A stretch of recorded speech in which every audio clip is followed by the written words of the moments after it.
Vətənimizin azadlığı uğrunda canından keçən qəhrəmanlarımızdan biri də şəhid Qasımov Təbriz Ramizoğludur. Təbriz Qasımov 16 fevral 1993-cü ildə Qəbələ rayonu Yemişanlı kəndində anadan olmuşdu. 1999-2008-ci illərdə Şükran Eyvazov adına Yemişanlı kənd tam orta məktəbində təhsil almış, ardınca Şəki Pedaqoji Kollecində ibtidai sinif müəllimi ixtisası üzrə təhsilini davam etdirmişdi. Qasımov Təbriz 2011-ci ildə həmin kolleci bitirmişdi.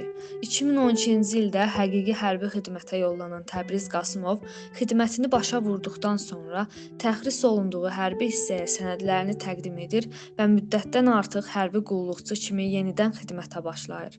Vətən müharibəsi başlayanda döyüşlərə qatılıb, Xocavənd və Füzuli uğrunda gedən hərbi əməliyyatlarda iştirak edib.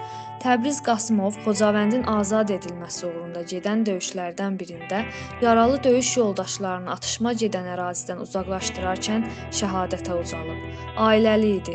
Aysel Qasımov adlı yoldaşı və Fatimə adlı övladı vətənə yadigar qalıb.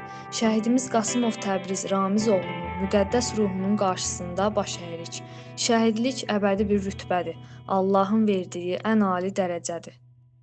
Ey Ələmi qana batar! Vay vay Hüseyin vay! Ey Ələmi qana batar! Vay vay Hüseyin vay! Fələk kənarında yatar! Vay vay Hüseyin vay! Yatma